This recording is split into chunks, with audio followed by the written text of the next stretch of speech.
Tuatara পাখি। এটি দেখতে টিকটিকি গিরগিটির মতোই এক ধরনের প্রাণী, যার 3টি চোখ রয়েছে। সরীসৃপ প্রাণীর মধ্যে একমাত্র টুয়াটারাকে রাইনকোসেফ্যালিয়া গ্রুপে রাখা যায়। এটি দেখতে টিকটিকির মতো হলেও এদের শরীরের অভ্যন্তরীণ গঠন টিকটিকি থেকে সম্পূর্ণ আলাদা। একমাত্র নিউজিল্যান্ড দ্বীপপুঞ্জে টুয়াটারা দেখতে পাওয়া যায়। পূর্ণবয়স্ক পুরুষ টুয়াটারার ওজন 1 কেজি এবং একই বয়স্ক স্ত্রী টুয়াটারার ওজন 500 গ্রাম। পৃথিবীতে টুয়াটারার অস্তিত্ব প্রথম খুঁজে পাওয়া যায় প্রায় 2 কোটি বছর আগে।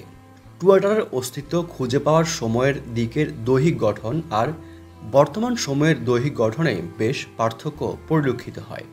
এই প্রাণীর সবচেয়ে অদ্ভুত এবং আশ্চর্যের বিষয় হল 3টি চোখ। টুয়াটারার তৃতীয় চোখটা মোচার মতো আকৃতির। একে পিনিয়াল আই বলা হয়। এটি পাইন গাছের মতো মোচাকার। মাথার মাঝামাঝি একটি গর্তে এই চোখের অবস্থান। চোখের ওপরে একটা চোখের পাতা রয়েছে, যা অন্য চোখগুলোর সাথে বন্ধ হয়। এই প্রাণী তার তৃতীয় চোখ কিভাবে কখন ব্যবহার করে তা কেউ বলতে পারে না।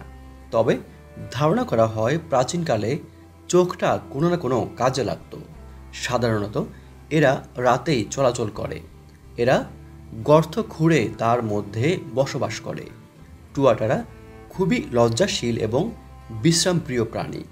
এরা বিভিন্ন ধরনের পোকামাকড়, ব্যাঙ, ইঁদুর, পাখির ডিম ইত্যাদি খেয়ে জীবন ধারণ করে। টুয়াটারার গড় বয়স 77 বছর। তবে কিছু কিছু টুয়াটারা 100 বছর পর্যন্ত বেঁচে থাকে। স্ত্রী টুয়াটারা গর্ত থেকে কিছু দূরে গিয়ে 8 থেকে 15টা পর্যন্ত ডিম পাড়ে। ডিম পাড়ার পরবর্তী গ্রীষ্মকালে ডিমে তা দেয়। ডিম ফোটাতে প্রায় 1 বছর লাগে। টুয়াটারা বর্তমানে প্রায় বিলুপ্তির পথে। 3 চোখের প্রাণী টুয়াটারা নিয়ে সাজানো আজকের পর্বটি আমরা এখানেই শেষ করছি। প্রাণ, প্রকৃতি এবং বিজ্ঞানের নানান ভিডিও দেখতে আমাদের এই চ্যানেলটি সাবস্ক্রাইব করার জন্য আপনাদের প্রতি বিশেষভাবে অনুরোধ করছি। আপনারা যেখানেই থাকবেন অনেক ভালো থাকবেন। ভিডিওটি দেখার জন্য ধন্যবাদ।